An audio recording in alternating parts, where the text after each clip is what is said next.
Là, je suis en vacances et bon, bah, aujourd'hui, je suis pas très actif du coup pendant cette semaine et la semaine prochaine, vu que je suis en vacances. Et bon, par contre, je scrute un petit peu le marché aux ouvertures des marchés US, donc vers 15h30.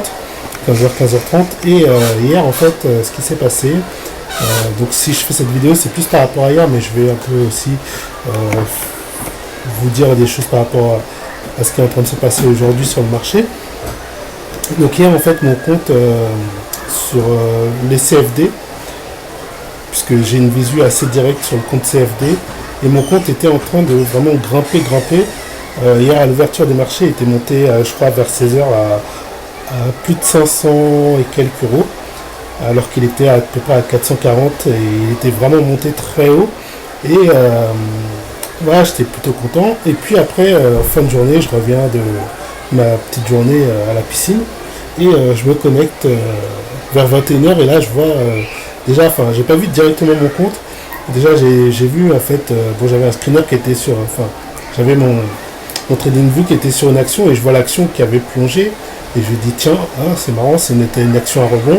Et elle avait plongé, bon heureusement j'avais un stop, donc ça a été déclenché. Après donc je mets le Nasdaq, et là je vois aussi lui qui a plongé. Et enfin justement quand il y avait eu l'action qui avait plongé, déjà je m'étais dit tiens, c'est un peu bizarre que ça ait plongé aussi rapidement. Il se passe peut-être quelque chose sur les marchés, donc j'ai mis le Nasdaq. C'est là j'ai vu le plongeon du Nasdaq hier. J'ai fait waouh. Et justement ce qui est marrant c'est parce que dans la journée, quand j'ai vu mon compte à 500, j'ai fait il faut te préparer parce que dans peu de temps, il y a comment dire, un comeback du marché, enfin une purge un peu.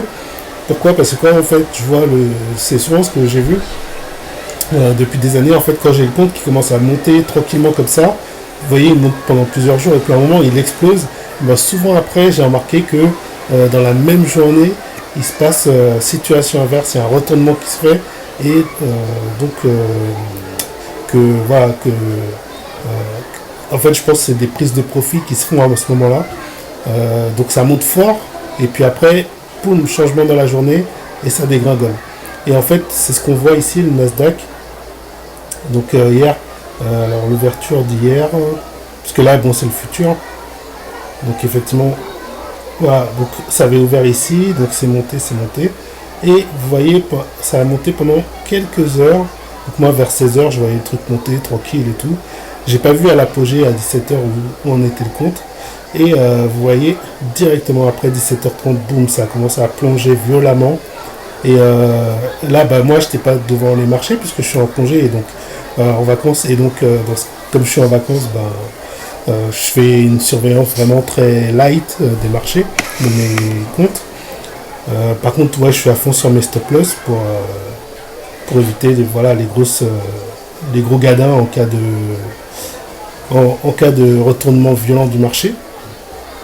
Et là, on voit, vous voyez comment ça a dégringolé fortement à partir de 17h30 jusqu'à 21h30. Ça a vraiment été violent. Et donc ça s'est stagné. Donc quand j'ai vu après dans la nuit, j'ai regardé un peu, puis j'ai vu que le marché il sortait de la phase basse du Bollinger. Je me suis dit, il y a peut-être une position à reprendre. En tout cas, bon, c'est assez flat, ça partait pas vers le haut, donc j'étais un peu hésitant, mais je me disais, déjà, c'est un bon point de sortie. Maintenant, il faut voir si le marché veut continuer à chuter ou si c'était simplement une prise de profit. Donc là, par contre, on a eu un retournement à 14h en pré-marché, en pré-ouverture ici. On voit qu'on a eu une baisse. Et par contre, à l'ouverture, ça semble vouloir se reprendre. Donc il y a possibilité qu'on ait des actions à rebond si le marché continue à se reprendre pendant les heures qui suivent. Et on verra donc la direction du marché, si il se reprend réellement ou si on entame la chute voilà, en daily ici. Faudra voir, faudra suivre ça. Par contre, si on passait en dessous de la moyenne mobile 20, là en plus on est sur le Nasdaq. Donc le Nasdaq qui est très haussier. Donc vous voyez, il y a eu très peu de fois où il a été touché la moyenne mobile 20. Donc déjà, il faudra voir s'il la touche. Et après, vraiment s'il clôturait en dessous de la moyenne mobile 20, ce soir, ça pourrait être mauvais signe. Jusqu'ici, il n'a pas clôturé en dessous de la moyenne mobile 20. Là, si une fois, et encore, je suis même pas sûr. Alors, attendez, hop. Ouais, si, il l'a fait une fois, le 26 juin. Et après, le lendemain, ça s'est repris. En tout cas, la grosse zone de vente, ça sera ici. Les pointillés jaunes, là, par contre, s'il va en dessous, là, c'est pas bon. Vraiment pas bon. Ok, voilà pour le Nasdaq. Et donc, moi, je vais faire le tour d'horizon de mes actions à rebond, là, pour voir un peu où ça en est. Voilà, donc mon compte, de toute façon, il est toujours au beau fixe, mais c'est juste que, voilà, il est plus au plus haut que j'avais eu précédemment.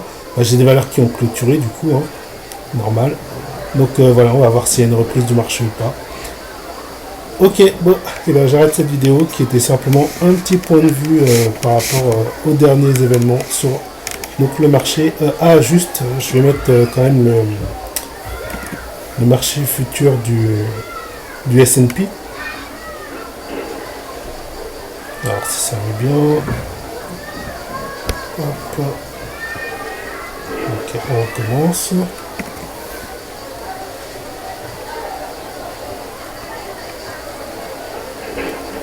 Ok, donc là en daily, et je vais le mettre aussi en 30 minutes. Ok, donc là en daily, voilà, ça reste flat. Sur la S&P, comme c'est un actif qui a moins progressé que le Nasdaq, donc la baisse elle est moins puissante, elle est moins forte. Et la baisse observée elle est moins forte que sur le Nasdaq. Et donc là, on a à peu près la même figure par contre.